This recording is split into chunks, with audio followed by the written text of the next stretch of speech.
the fact that I'm actually planning for moments and to make moments is a big deal. Okay, I think we need some Kleenex. Keep going. Come on. We'll get the Kleenex. Welcome to the Law Firm Owner Podcast, powered by Velocity Work. This is the work that creates velocity. Jeff Salzenstein, welcome back to the show. Let's go. We talked about Own Your Zone, which is something you speak to audiences about. You lead seminars, you talk to leadership teams, etc. There's zone 1, 2, and 3. You want to say what they are quickly? Sure. Zone 1, we focus on restoring the body. Zone 2, we focus on rewiring the mind. And zone 3, we reconnect the heart. When you pull them all together, you can be the best version of yourself. You can handle stress and pressure. And then it actually impacts everybody around you, right? It impacts your relationships and if you're building a team, all that good stuff. But it starts with self first. You know, a lot of people come in and say, hey, we need to improve team culture. Well, that's great. But if 50% of your team is burned out, how are you going to build culture? So we really have to work on the self first, the inner game. Then we go out and we help others around us and we get them to help themselves and we build relationships and connections in that way. Got to be connected to ourselves first. Yeah. We have talked about, and I've done the work with you on my zones, and I have experienced the ripple effect of that on my relationships around me, personal, professional. And so I really wanted to do this episode to get into some of that. You know, I do think that in business, we talk a lot about, and especially lately, I've been talking about, you have to know what's going on under the hood of the business. You cannot just, we talked about this a couple episodes ago, but shooting for 10X for the sake of shooting for 10X is shallow. Like there's something really superficial about that you need the depth for sustainability and longevity. You have to know what's under the hood of the business. You have to take care of the business. And I think that's what the Own Your Zone framework does for the human. It takes care of what's under the hood. And the effect of that in business is being able to play the long game and get to the vision that you have. In your personal life, it's the same thing. You're able to play the long game, and the ripple effect of the work is such that your life improves in ways that you didn't necessarily anticipate it improving. So I don't know if you want to speak to some of your experience with that ripple effect or the impact of the work that you do personally and how it shows up. Sure. Well, on the personal level, I have gone on, again, my journey around personal growth, professional development, all of it. And it's led me down all these different paths. And, you know, understanding relationships and how people connect. You know, I grew up on a tennis court alone. I didn't play a lot of team sports. I mean, I did play soccer and basketball and baseball and loved the team sports, but I grew up basically on a tennis court trying to solve problems on my own. And if you're familiar with attachment styles, I tend to lean more towards avoidant attachment styles. I am the type also more of an introvert. So I'm going to spend a lot of time with myself. That is where I probably oftentimes feel most comfortable, most safe. And so when we get into the conversation around relationships and team building, it's certainly not something that I grew up maybe being a natural at, just knowing the way that I was raised and the way that I played tennis and what I did with all of that.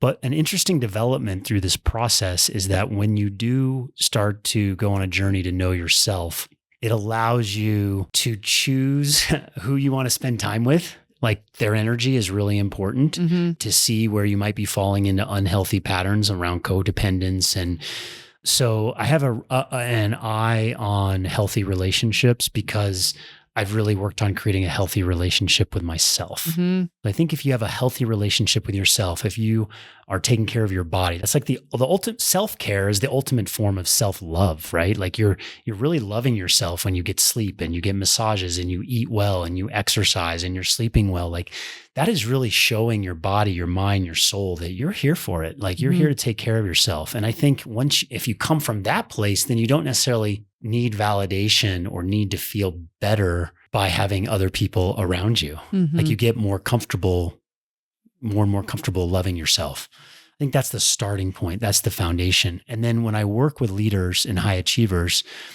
and we've done work around this, is, you've come to me and you said, this is not just a professional thing where I want you to help me 10x my business. Mm-mm.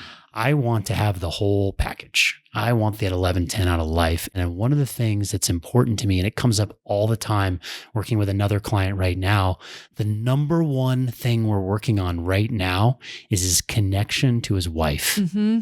That every call right now is, how are you doing in that area? Your presence and your connection to your wife and to your children is the most important thing. And that is the thing that often falls by the wayside when people are distracted and they're not present in their lives. I hear it all the time in the rooms, in the workshops, and the keynotes that I do, is I ask these big questions. What do you really want? And who do you need to become to get more of what you want? And I hear the answers are often, I want to be more calm. I want to be more present. I want to have more peace in my life. Yes, there's success metrics too, but I hear presence a lot. That people are having challenges with presence. Well, if you can't be present with yourself, how are you going to be present with your partner? So it starts here. And then you came to me and you're like, I want to be a better mom. I want to be a better wife. And so you designed, your own anthem or mantra or way that you wanted to show up for your husband, Derek. Mm-hmm. And you also said, you know what, I've got to prepare more on how I'm going to have special moments with my boy. Yeah. And so I don't know if you want to piggyback off of that. I will say what I know for sure that I knew you could help with was how I can show up differently. Like my capacity for certain things and being able to have conversations and, saying things differently, like showing up differently in the relationship, focusing on different things in the relationship. And I did. And I remember when I brought this up, we were like, there it is. Because nothing was like savagely wrong with my marriage, but I had been in probably a month in coaching with you and was starting to feel some like balance, some baseline shifts. So then I felt like I had capacity to be able to say, okay, how can I open up my... Yeah, we started with lemon water and circadian rhythms and waking up and getting morning sunlight. And a month in, you're like, let me talk to you about my husband and me. I'm like, okay, great. Now we're here. Now we're getting into the real stuff, right? Yeah. You didn't ever once give me relationship advice. It was like, okay, how could you look at that differently? How could you communicate that differently? How can you, like, my perspective needed to change on some things. I knew that, but it was nice to have some help getting there. I was going to say, is there anything specific that you would want to share that we spoke about or that you wanted to practice being better at in your relationship with Derek and then also with your boy? With Derek, it was my level of reactiveness. Like, so he's known for being calm. Yeah, he's like my doppelganger. Yeah, maybe. Yeah. He's known for being calm, but I am the opposite of that. Okay, well, that's normal too. And like, not normal, but like female male dynamics typically. Correct. The woman's going to be a little bit like have a lot, more range, right? And the man, and if he's in his masculine, he's going to be able to hold your ups and downs. Yeah. Which and it sounds like he does that pretty darn well. He does. He does it very well. So what is it that you wanted more of to improve your relationship with him? It's easy in those situations. And I've been very self-aware in this in the past, but it's easy to get stuck in or loop in that if he would do something different, if he would do like, if only he did this, then everything would be better. Yeah. And it's easy to tell yourself that in moments. And I know that this is just a lie, that like there's some dependency on him doing something so that I can show up different. Like that doesn't even like compute in my head. If you're owning your zone, show up different. If you're owning your zone, you're taking full responsibility and accountability for your side of the street. Correct.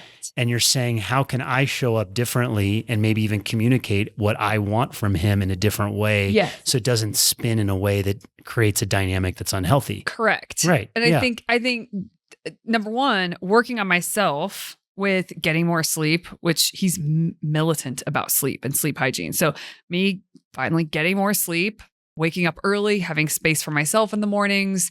My energy changed in that first month of working with you. That helped our relationship. There we go. There's the ripple zones, effect. right? We didn't even have to get into relationship stuff. Right. Just take care of your body Correct. and you will be in a better relationship. That's the beauty of this work. Yes. Is we're not hiring a relationship coach or we're not working on the relationship. We're working on you. Yes. And we're focusing on getting better sleep. Yes. Yeah, exactly. And I do think too, I've mentioned this with telling my story, but we needed some reconnection because we'd been coming off of a very stressful year. And so I knew deep down that what I have control over, owning my zone, was going to be essential for us to be able to reconnect. He can do what he does. I can't control him. I can control me. And so how do I want to show up? And so you wanted to show up better in order that by you showing up differently, you would be able to connect with him better? Or like, what would that look like? I think just like before when you said people generally want to feel more calm, feel more present. That was no different for me. And so when I start to feel more calm and start to feel more present, then it allows me to be more present in that relationship, to give space for things. You can respond differently to things that happen. Differently. Yeah. So that by default was happening, but I knew I had opportunity to look at it, like to shine a light on it so that I'm looking at it. I've been shining a light on myself, changing a lot of things. It was having an impact. Now I have an opportunity to shine a light on the relationship and how I'm showing up in the relationship specifically.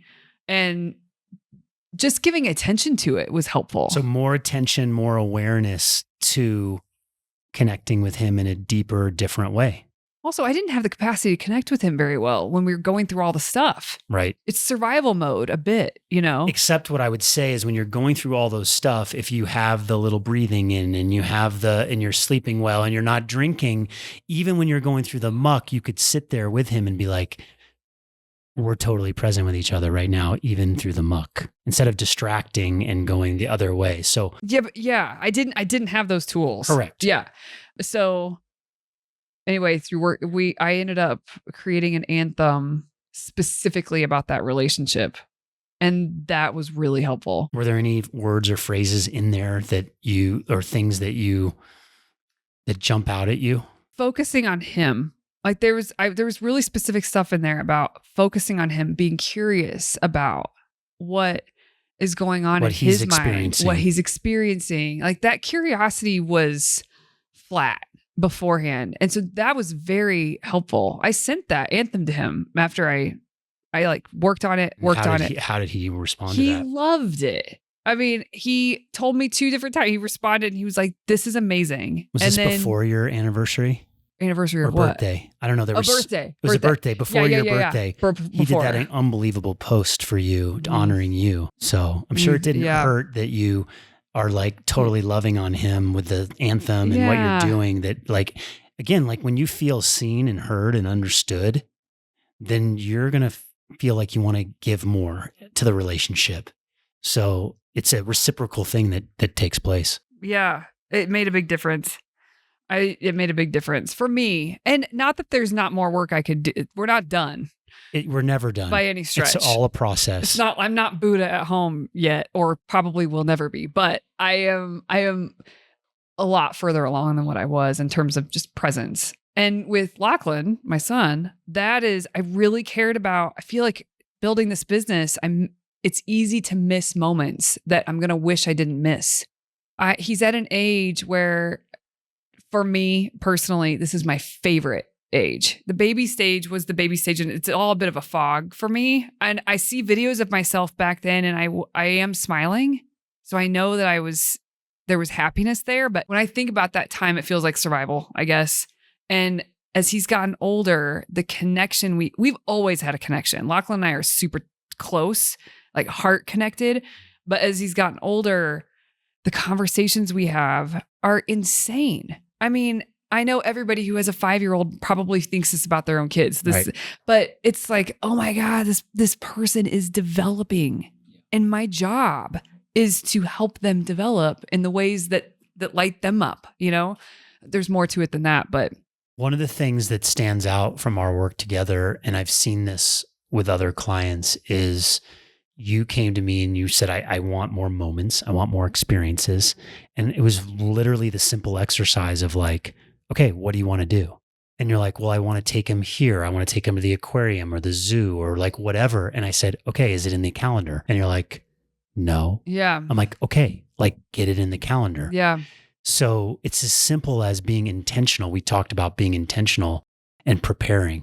Like we've talked about preparation. Yeah. That's what the best athletes do. So intentional preparation. And that's different than perfection. We talked about that too. Like you don't have to be perfect with all these stuff, but all these things, but you can be more intentional. Right. And you can be more prepared. Right. And I think, when I work with other clients, if it happens to be a male and he wants to improve his relationship with his wife, I'm like, okay, when was the last time you wrote her a card? Your version of a champion's poem of like how great you are. When was the last time, like, how's date night going? Or like whatever, but like being intentional about these little things and these moments is key. And I think, that's the things that people always remark on of how they want to have that semblance of balance with their work life, is that they're feeling connected to their partner and they're feeling connected to their children. And there's different ways you can do that, but you've got to be more intentional about it. And you can't be intentional if you're stressed out. Mm-hmm. You can't be intentional if maybe you're drinking a little bit too much and you're disconnected from yourself. Like you really have to work on being connected to yourself than to go truly be present with your son or daughter and your husband or wife. Yeah. Like there's really not a way around it. Right. So it's really important work, and it's important work to do it in business as well. Mm-hmm. This weekend, I'm taking him to an orchard. Like that's one of the things I wanted to do for fall. That was one of the moments that came out of thinking through the conversation I had with you. But like that's never before. I have a lot of judgment. I'm trying, like it's not gone yet. Never before was I the one to plan any of this. It makes me want to cry. Up until now. I'll give you permission to cry if you want. So, I've always just gone. Derek plans and I come. I'm always the one, I'm building the business. And so he makes the plans and I just go. My mind is maybe somewhere else. And so anyway, the fact that I'm actually planning for moments and to make moments is a big deal. Okay, I think we need some Kleenex. Keep going. Come on. You get the Kleenex. I'll go from here. So what's really beautiful, obviously I can feel the emotion and what's coming up right now. And a couple of things that's important. We've had many moments like this, right? Like behind the scenes, right? Where I have cried to you more times than I. Right. So maybe people need to start calling me a therapist too. But what's interesting is, and so much respect for the therapists out there who do work that, I've never studied or never applied, but I think, we've shared so many intimate moments around coaching where you've opened up and you've shared your heart and your emotion. And even that moment right there is like really beautiful, that when you have a client and a coach and there's space that's held for you to let that happen, what just happened, which was completely organic. Every time we emote like that, every time we cry, we talked about healing before, there's healing happening. Like that was just like there was like some release that happened there that's been built up that maybe you didn't know was there, maybe you knew was there, but you allowed it to go. And I created a safe space. Happens to be cameras on right now and people are going to see this. Yeah. But like, I like to think that there was some healing. Actually, when we cry, cortisol is released from the body.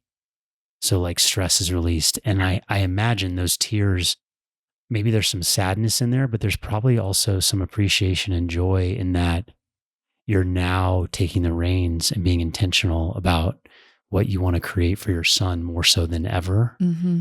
And that's, instead of living in regret that you weren't the parent that did that, you now are changing. A 2-degree shift is changing the trajectory of your relationship and how you view it. And you can look back in 10 years and go, you know what? There was a moment in time when I wasn't doing the planning because that's what our roles were. And I judged myself for it, but now I am. Mm-hmm.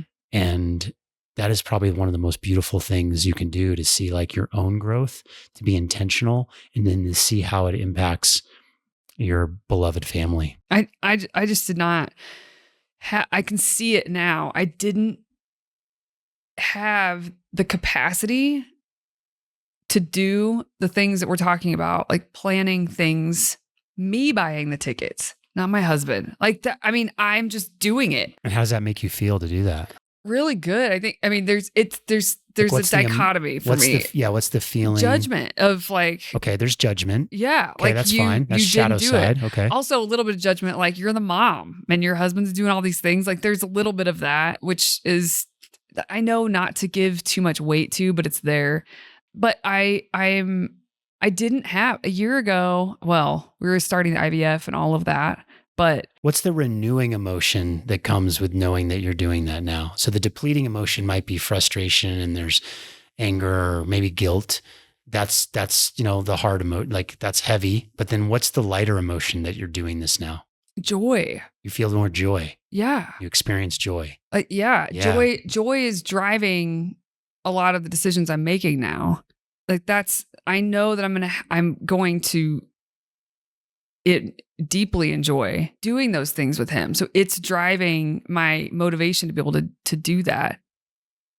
Just in the combination, I'm telling you, the zones, like owning my zone. So getting the sleep. Sleep has been something that I have not done well my entire adult life. Up until now. And now that I'm doing it. And we should get to up until now. Yes. We should get to that. But no, keep going. But I just like the zones, I think finally, holistically taking care of myself. Not just, I'm eating clean, but I'm sleeping like shit. And also I'm super active right now, but I'm also drinking. It's like I never gave myself the chance to reset. I remember you told me you used to do running all the time and races, and then you party on the weekends like crazy. I wouldn't party before a race, but I used to run a lot. We would before training runs, we'd go out the night before. This is when we lived downtown San Francisco. We'd go out the night before. We had we were not adulting. And then we would party, wake up, go for a long training run. Yeah. That's just what we did. Right. It's like, that is insane. So I think I just never gave myself the chance that I've given myself now. Right. And so because I'm giving myself the chance now, I have capacity for things I've never had capacity for. Right. We're talking about relationships, but also in business, my relationships. Yeah. There's a little bit of like things have improved where they're going to improve, and things have played out that are going to play out. Like there is sort of a realness that gets to happen when I do have capacity for things and I'm very clear about where I'm going and what I'm doing. And so I don't know, I think the relationships personally and professionally have improved. What I loved about what you did with the personal success anthem is you wrote one for yourself. And what I love about you as a human and as a leader, and you're going to have to receive this compliment right now, so get ready. 1, you're amazing. But 2, you took this success anthem and you had a retreat and you had everyone on your team write their own success anthem. Why don't you talk about, again, the ripple effect and that experience that you had of writing that? Yeah. Or having them write them. That is the single coolest thing I've ever done as an owner with a team. As a leader. I had, and Natalie's behind the camera right now. She was a part of it at a team retreat. I recorded a video. I read them mine as an example. I gave them some context, and then I had them do it. We actually created a ChatGPT thread that would help assist them with the flow. And so they used that, and they each created their own. And so at the retreat, they brought them. And so each person read theirs, and there wasn't a dry eye during this exercise.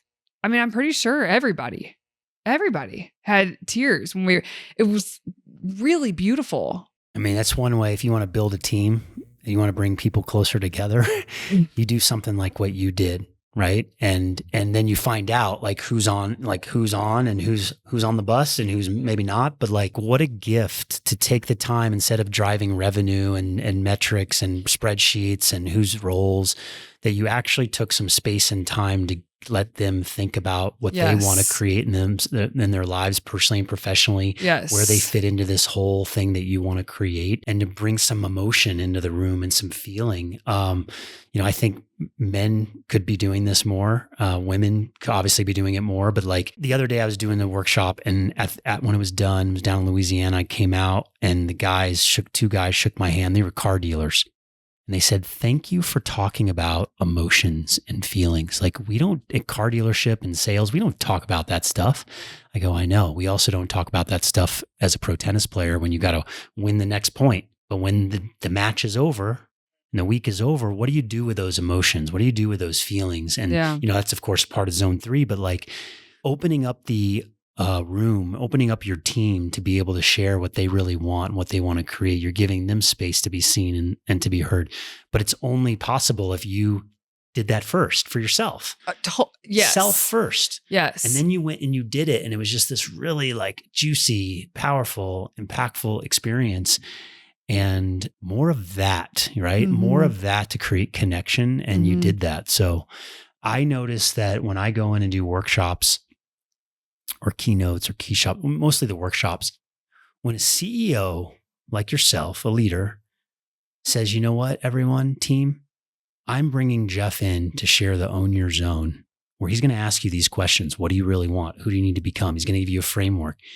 This is a gift. Mm-hmm. I'm giving you a gift. Mm-hmm. When I see the shares and what people are sharing and the looks on their faces when their CEO said, I want to give you a gift of this so you can be better, it's a game changer. Like to see how the team actually shifts after 3 hours. They're like, oh my gosh, like I feel more connected to the group. I feel more connected and clear on what I can do. And so that's what we're doing. This movement has nothing to do with me. It has to do with this movement of like, let's get people believing in themselves more. Let's get people thinking like into their future, creating a better future for themselves. And then let's do it as a collective. And we can do that in our personal and our professional relationships. Yeah. I think with them, that anthem really helped me reconnect to myself, having to read that every single day. It was a part of the puzzle, a piece of the puzzle. And we work really hard at Velocity Work. We work really hard behind the scenes. I mean, it's no joke. And I wanted them to feel connected to themselves, no matter how busy it gets, no matter how hard it gets, no matter how grindy that week was. I wanted them to be able to feel like they could stay connected to themselves through those times.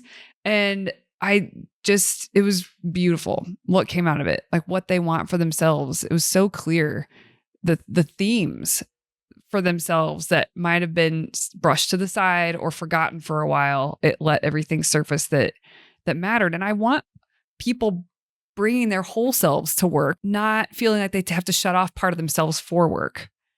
And that's not easy to create that environment, especially when, we're fast paced. There's a lot of moving parts. You're virtual hybrid, like people are spread out in different places, right? Yeah. Uh-huh. Yeah.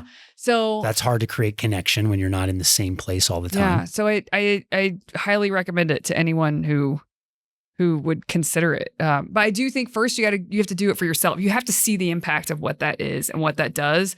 And if you can see, and here's the other thing with that anthem, I felt every single sentence.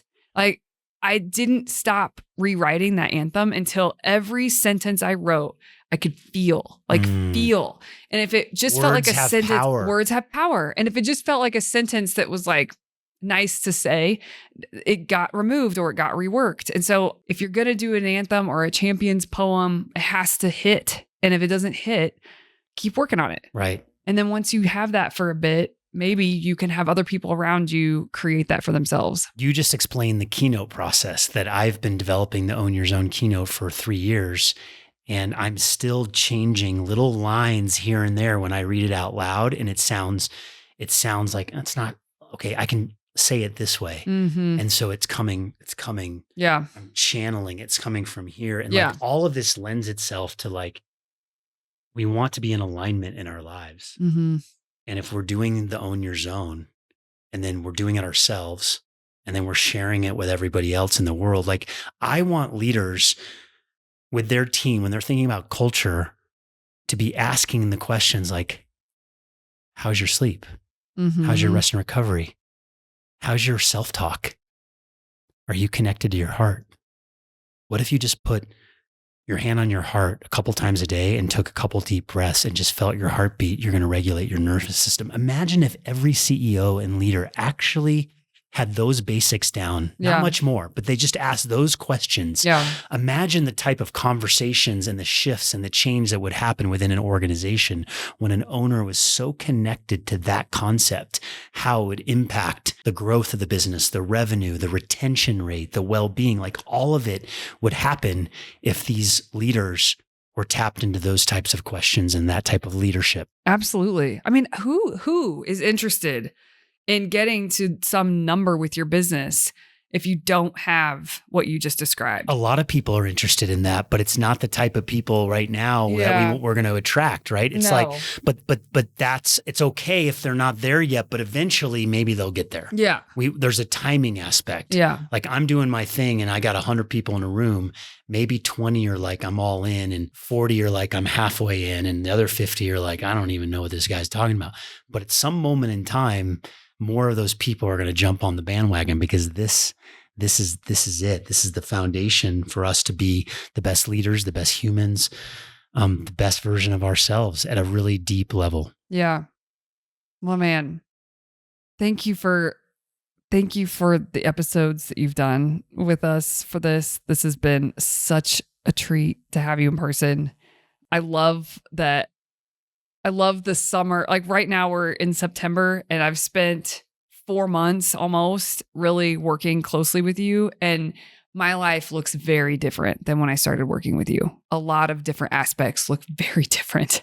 And my whole world is much richer. My eyes are brighter. There are sunbeams coming out of my face. Can you see them? Me too. Yeah, I literally, yes. Like, that is, everything is better. I'm proud of the work I've done, but I'm really grateful for having a partner in that work, because everything's gotten better. Having a thought partner is huge. Yeah. And I'm proud of you I told you before, like, you're awesome.